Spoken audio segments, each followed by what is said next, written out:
अस्सलाम वालेकुम, welcome to Gul knowledge hub. आज हम करने जा रहे हैं कंडीशनल सेंटेंसेस। हाँ जी students, conditional sentences very important topic in the grammar. और आज हम कंडीशनल सेंटेंसेस को ऐसे करेंगे कि कंडीशनल सेंटेंसेस जो है वो हमारा जो है वो बिल्कुल एक्यूरेट हो जाएगा। और चाहे हम कंडीशनल सेंटेंसेस शुरू से समझ रहे हैं या हम कंपेटिटिव लेवल पे उसको सॉल्व करने की कोशिश कर रहे हैं, तो जो कंडीशनल सेंटेंसेस हैं would be easy for you और हम इस तरह जो है वो उनको डील करेंगे। सबसे पहले students, conditional sentences. What is conditional sentences? Conditional sentences को उर्दू में शर्तिया जुमले भी कहते हैं, जिसको शर्तिया जुमले भी कहते हैं। और कंडीशनल सेंटेंसेस के स्टूडेंट्स हमेशा 2 पार्ट्स होते हैं। कितने पार्ट्स होते हैं? इसको उर्दू में कहते हैं शर्तिया जुमले, शर्तिया जुमले भी कहते हैं। और इसके हमेशा कितने पार्ट्स होते हैं? 2 पार्ट्स होते हैं। स्टूडेंट्स, कितने पार्ट्स होते हैं कंडीशनल सेंटेंसेस के? हमेशा 2 पार्ट्स होते हैं। फर्स्ट या सेकंड वाला एक पार्ट जो होता है वो इफ से शुरू होता है। एक पार्ट किससे शुरू होता है? इफ से शुरू होता है। और इफ वाला पार्ट हमेशा हमारी कंडीशन होता है, हमारी शर्त होता है। स्टूडेंट्स, कंडीशनल सेंटेंसेस के हमेशा कितने पार्ट्स होते हैं? 2 पार्ट्स होते हैं। और इफ़ वाला पार्ट जो होता है वो हमारी कंडीशन होती है, जिसमें हमें शर्त बताई जाती है। और दूसरे पार्ट जो होता है सेंटेंस के कितने पार्ट्स? 2 पार्ट्स। फर्स्ट पार्ट में इफ़ का यूज़ होता है और इफ़ का यूज़ हमेशा उसको कंडीशन को बताता है, उसकी शर्त को बताता है। और दूसरे पार्ट में उसका रिजल्ट होता है। जी स्टूडेंट, इफ़ और दूसरे वाले पार्ट में कंडीशन का क्या होगा? रिजल्ट होगा। क्या होगा? नतीजा होगा। स्टूडेंट्स, कंडीशनल सेंटेंसेस शर्तिया जुमले, ऐसे सेंटेंसेस जिनको शर्तिया जुमले कहते हैं। और इसके हमेशा 2 पार्ट्स होते हैं। फर्स्ट पार्ट में इफ का यूज़ होता है और सेकंड पार्ट में कंडीशन शर्त का रिजल्ट होता है। और इसकी 4 एग्जाम होती हैं। स्टूडेंट्स, इसकी कितनी एग्जाम होती हैं? हमेशा इसकी 4 काइंड्स होती हैं। कंडीशनल सेंटेंसेस की कितनी काइंड्स होती हैं हमेशा स्टूडेंट्स? 4 काइंड्स होती हैं। 4 काइंड्स होती हैं। 4 एग्जाम होती हैं। आज हम इन 4 एग्जाम को इस तरह से करेंगे कि हमें जो है वो कभी भी हमें जो है कंडीशनल सेंटेंसेस कभी भी डिफ़िकल्ट नहीं लगेंगे। सबसे पहली किस्म ज़ीरो टाइप। स्टूडेंट, सबसे पहली किस्म कौन सी होती है? जिसको हम बोलते हैं ज़ीरो टाइप। Zero type. अच्छा जी, अब ज़ीरो टाइप सेंटेंसेस वो सेंटेंसेस होते हैं जिनके सेंटेंस के दोनों पार्ट्स में प्रेजेंट इंडेफिनिट यूज़ होता है। फर्स्ट ट्रिक, सबसे पहली ट्रिक कौन सी है कि ज़ीरो टाइप सेंटेंस में सेंटेंस के दोनों पार्ट्स में कौन सा टेंस यूज़ होगा? स्टूडेंट्स, प्रेजेंट इंडेफिनिट यूज़ होगा। कौन सा टेंस यूज़ होगा? प्रेजेंट इंडेफिनिट यूज़ होगा। प्रेजेंट इंडेफिनिट यूज़ होगा। और ज़ीरो टाइप सेंटेंस कौन सा सेंटेंस होता है जिसमें किसी यूनिवर्सल ट्रूथ, ये किसी जनरल ट्रूथ के बारे में बात की जाती है। मसलन कि जिसका आउटकम या नतीजा सारी दुनिया में एक जैसा ही होता है। मसलन इफ़ आइस मेल्ट्स, अगर बर्फ़ पिघलती है, इट बिकम्स वाटर, क्या बन जाता है? इसका पानी बन जाता है। इफ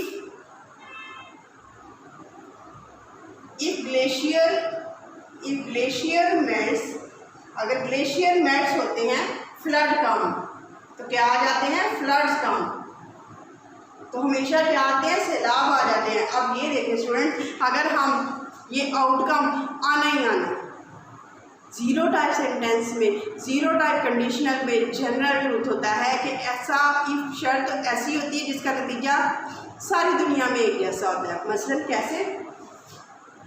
इफ आइस मेल्ट, अगर आइस को मेल्ट करते हैं, मेल्ट होती है, इट बिकम्स वाटर, तो ये क्या बन जाती है? पानी बन जाती है। स्टूडेंट्स, आप गौर करें कि फर्स्ट पार्ट इफ से शुरू हुआ है। फर्स्ट पार्ट किससे शुरू हुआ है? इफ से शुरू हुआ है। और सेकंड पार्ट शुरू करने से पहले हम कोमा यूज़ करते हैं। सेकंड पार्ट यूज़ करने से पहले, शुरू करने से पहले कोमा होता है। और सेकंड पार्ट में भी प्रेजेंट इंडेफिनिट का यूज़ होता है। सबसे बड़ी पहचान ज़ीरो टाइप सेंटेंस की ये होती है स्टूडेंट कि इसके दोनों पार्ट्स में प्रेजेंट इंडेफिनिट का यूज़ करते हैं। दोनों पार्ट्स में किसका यूज़ होता है? प्रेजेंट इंडेफिनिट का यूज़ होता है। और दोनों सेंटेंस के दोनों पार्ट्स कनेक्ट किससे होते हैं? कॉमा से कनेक्ट होते हैं। तीसरी बात, इसमें प्रेजेंट डेफिनेट यूज़ होता है और सेंटेंस की बिगनिंग किससे हो रही है? इफ से हो रही है। और दूसरी, इफ ग्लेशियर मेल्ट्स, अगर ग्लेशियर मेल्ट हो जाते हैं तो क्या आएंगे? Flood comes. तो फिर क्या आता है? फ्लड आता है। फिर स्टूडेंट्स क्या आता है? फ्लड आता है। कोई मुश्किल नहीं है? कोई भी मुश्किल लगी? नहीं, कोई मुश्किल नहीं है। Zero type sentence, conditional sentence की वो काइंड होती है जिसमें प्रेजेंट डेफिनेट यूज़ होता है सेंटेंस के दोनों हिस्सों में। अगर हम इसकी अब ज़रा कंडीशन चेंज करते हैं, इफ़ को अगर हम इस यहाँ पे ले, इफ़ वाले को इधर लेके आते हैं तो कोमा रिमूव हो जाएगा। It becomes water, it becomes water, ये पानी बन जाता है। If ice melts. अब स्टूडेंट और ये करें कि जब हम इफ वाले पार्ट को बाद में लेके आएंगे तो कोमा यूज़ नहीं करेंगे। इफ वाला पार्ट बाद में भी आ सकता है, लेकिन अगर इफ वाला पार्ट बाद में आता है तो कोमा यूज़ नहीं करते। मसलन floods come if glacier melts, if glacier melts. अगर ग्लेशियर मेल्ट होता है तो स्लाब आ जाता है। यानी कि हम सेंटेंस को दो तरह से राइट कर सकते हैं। हम सेंटेंस को कितनी तरह से राइट कर सकते हैं स्टूडेंट्स? दो तरह से राइट कर सकते हैं। अब पहली लाइन कौन सी है? अगर हम इफ से स्टार्ट करते हैं तो सेंटेंस का दूसरा पार्ट से पहले कोमा आएगा। सेंटेंस के दूसरे पार्ट से पहले क्या आएगा? कोमा आएगा। और अगर हम इफ वाला पार्ट सेकंड में लाते हैं तो फिर कोमा नहीं आता स्टूडेंट, वहाँ पे इफ प्लेस हो जाता है। तो इसके जीरो टाइप में हम पहली टाइप कौन सी कर रहे हैं? Zero type. जीरो टाइप में सेंटेंस के दोनों पार्ट्स में कौन सी फॉर्म यूज़ होगी? फर्स्ट फॉर्म यूज़ होगी, क्योंकि ये क्या है? प्रेजेंट डेफिनेट का यूज़ होगा। और ये जीरो टाइप स्टूडेंट्स हमेशा जीरो टाइप किसको डील करता है? जीरो टाइप में हमेशा जो है क्या होती है? जनरल ट्रूथ होता है। जनरल ट्रूथ होता है, कड़वा सच, जिसको हम क्या बोलते हैं? कड़वा सच, ऐसा सच। और सारी दुनिया में वो एक जैसा ही होता है। अगर मसलन for example if we cut या if we cut the forest desertification takes place. अगर हम जंगल को काटते हैं तो क्या होता है? डिजर्टिफिकेशन आ जाती है। डिजर्टिफिकेशन क्या है? आप यहाँ पे बंजर हो जाती है ज़मीन, यानी कि ऐसा आउटकम जो आना ही आना है। If we boil the water, if we boil the water it becomes steam। तो सारी दुनिया में जहाँ भी पानी बॉयल करेंगे क्या होगा? स्टीम ही होगी। तो ये जीरो टाइप होती है जिसका रिजल्ट सारी दुनिया में एक जैसा रहता है और जिसके दोनों पार्ट्स में प्रेजेंट डेफिनेट यूज़ होता है। और अगर हम इफ वाला सेंटेंस बिगनिंग में करते हैं तो दूसरा सेंटेंस की जो टाइप है उसको शुरू करने से पहले कोमा लगाते हैं, लेकिन अगर हम इफ वाला पार्ट जो है बाद में लेके आते हैं तो फिर कोमा यूज़ नहीं करते। This is the first type, zero type of conditional sentence. जी स्टूडेंट, सेकंड टाइप वन जो है अभी हमने डिस्कस किया था जीरो टाइप जिसके दोनों पार्ट्स में प्रेजेंट डेफिनेट यूज़ होता है, जो जनरल ट्रूथ को शो करता है, जो जनरल एबिलिटी को शो करता है और जिसके एक पार्ट में जो है इफ़ का यूज़ होता है और सेकंड पार्ट का शुरू करने से पहले कोमा यूज़ करते हैं। लेकिन अगर इफ़ वाला सेंटेंस सेकंड पार्ट में आता है तो हम कोमा यूज़ नहीं करते, वो जीरो टाइप थी। अब टाइप हम करने जा रहे हैं टाइप वन कंडीशनल सेंटेंस की। स्टूडेंट बहुत ईजी है और हम एंड पे जो है वो ट्रिक भी करेंगे कि कैसे हम पहचान सकते हैं मिनट में। जी टाइप वन रियलिटी, ये रियलिटी में रहते हैं, ये रियलिटी है, हकीकत है। If you work hard you will succeed. If you work hard, अगर आप काम मेहनत करते हैं यू विल गेट रिवॉर्ड, तो आपको क्या मिलेगा? Reward. If you go to Lahore, अगर तुम लाहौर जाओगे you will bring toys for me and if you don't go to school you will be punish. अब यहाँ पे ट्रिक क्या है स्टूडेंट्स? ट्रिक ये है कि सेंटेंस कि एक पार्ट में प्रेजेंट इंडेफिनिट यूज़ होगा, एक पार्ट में प्रेजेंट इंडेफिनिट यूज़ होता है। एक पार्ट में क्या यूज़ होता है स्टूडेंट्स? प्रेजेंट इंडेफिनिट यूज़ होता है। क्या यूज़ होता है? प्रेजेंट इंडेफिनिट यूज़ होता है। और दूसरे पार्ट में स्टूडेंट्स फ्यूचर इंडेफिनिट यूज़ होता है। दूसरे पार्ट में स्टूडेंट्स क्या यूज़ होता है? फ्यूचर इंडेफिनिट यूज़ होता है। जीरो टाइप में क्या था? दोनों पार्ट में प्रेजेंट इंडेफिनिट यूज़ होना है। ये ट्रिक है टाइप वन और टाइप जीरो टाइप को पहचानने की, कि जीरो टाइप में सेंटेंस के दोनों पार्ट्स में प्रेजेंट डेफिनेट यूज़ होना था, लेकिन टाइप वन में रियलिटी पे बेस करता है रियलिटी में बेस करने के अलावा अगर हम इसको लॉजिकली देखें तो एक पार्ट में प्रेजेंट डेफिनेट यूज़ होता है और दूसरे पार्ट में फ्यूचर इंडेफिनेट यूज़ होता है। इस तरह हमें पहचान हो जाएगी और कभी भी मिक्स नहीं होगा जीरो टाइप और टाइप वन। जीरो टाइप में दोनों पार्ट्स में हमेशा अटल है, यूनिवर्सल है, दोनों पार्ट्स में प्रेजेंट डेफिनेट यूज़ होगा और टाइप वन में एक हिस्से में तो प्रेजेंट डेफिनेट यूज़ होता है और दूसरे हिस्से में फ्यूचर इंडेफिनेट यूज़ होगा। और ये भी हो सकता है। और इसको रियलिटी बेस्ड टाइप वन को क्यों कहते हैं? क्योंकि अगर बहुत से बच्चे मेहनत करते हैं लेकिन उनको रिवॉर्ड नहीं मिलता। बाद आप लाहौर जाते हो लेकिन आप टॉयस नहीं लाते, ज़रूरी नहीं है। और जीरो टाइम में क्या होता है? होना ही होना है। अगर हम आइस को मेल्ट करेंगे तो पानी बनेगा, अगर हम जंगल काटेंगे तो ज़मीन बंजर हो जाएगी, अगर बारिश नहीं होगी तो क्या होगा? डेजर्ट बन जाएगी ज़मीन। तो ये होना है। जीरो टाइम में रिजल्ट आउटकम मिलता ही मिलता है, लेकिन इसमें हम इफ़ यू वर्क हार्ड, अगर तुम मेहनत करते हो, कामयाब होना ज़रूरी नहीं है और लाजमी भी नहीं है। और ये भी नहीं है कि आप 100% श्योर है कामयाब हो जाए।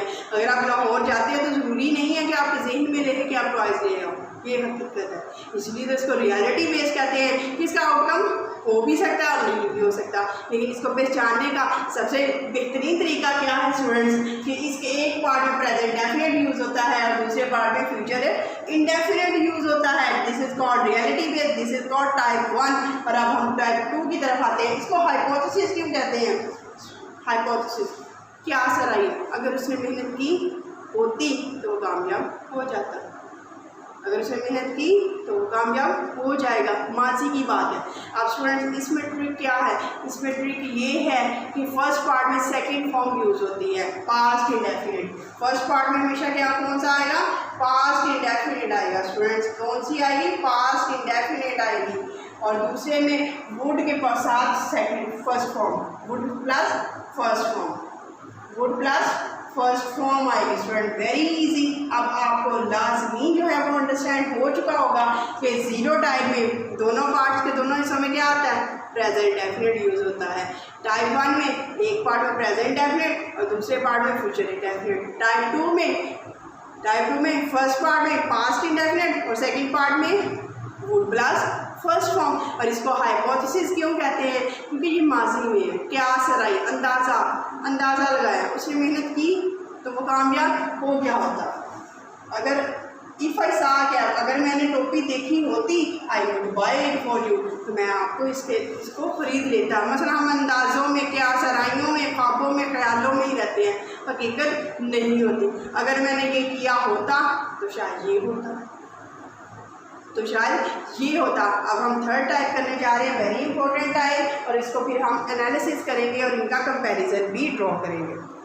जी स्टूडेंट्स, अब थर्ड टाइप जो है कंडीशनल सेंटेंसेस की, शर्तिया जुमले की, उसको टाइप 3 के बोलते हैं। और उसका जो है वो हमेशा पछतावा होता है, रिमोर्स होता है। ऐसी कंडीशन जिसमें आप पछता रहे होते हैं माजी में। कैसे?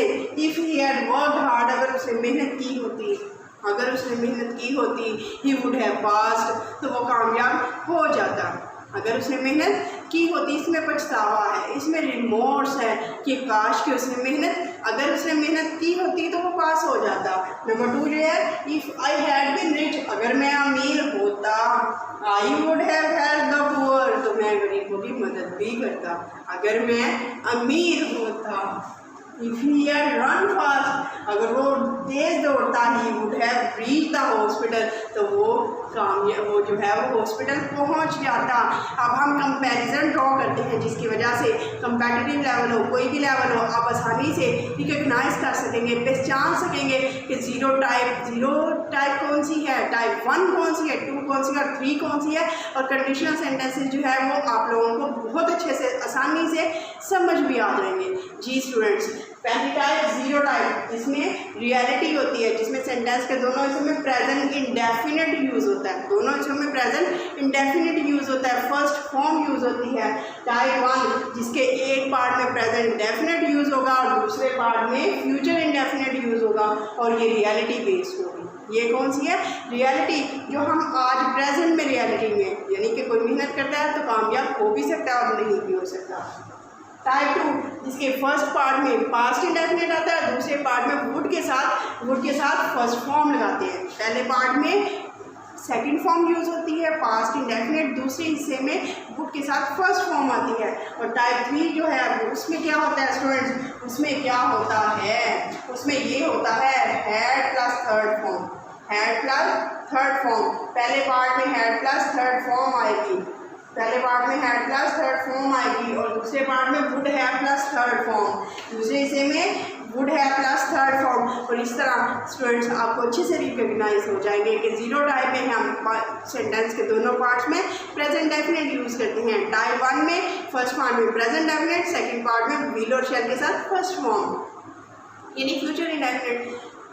टाइप 2 में एक पार्ट में पास्ट इंडेफिनेट, दूसरे में वुड के साथ फर्स्ट फॉर्म। तीसरी टाइप लास्ट टाइप रिमोर्स वाली, पछतावे वाली, जिसमें हम पछता रहे होते हैं, उसमें हैड प्लस थर्ड फॉर्म पहले पार्ट में, दूसरे पार्ट में वुड है प्लस थर्ड फॉर्म। उम्मीद करती हूँ कि ये कंडीशनल सेंटेंसेस जो हैं वो आप लोगों के बहुत अच्छे से समझ आ चुके होंगे। और स्टूडेंट ये वीडियोस जो हैं वो बड़ी मेहनत से और बड़े एनालिसिस और बड़े एक्सपीरियंस और बड़ी जदोजहद और बड़ी रिसर्च के बाद बनती हैं, तो इसलिए स्टूडेंट्स इन वीडियोस को लाइक भी करें, शेयर भी करें और टैग भी करें। Thank you so much. और कमेंट बॉक्स में अपनी अच्छी राय का इजहार भी करें। Thank you so much. Have a nice day.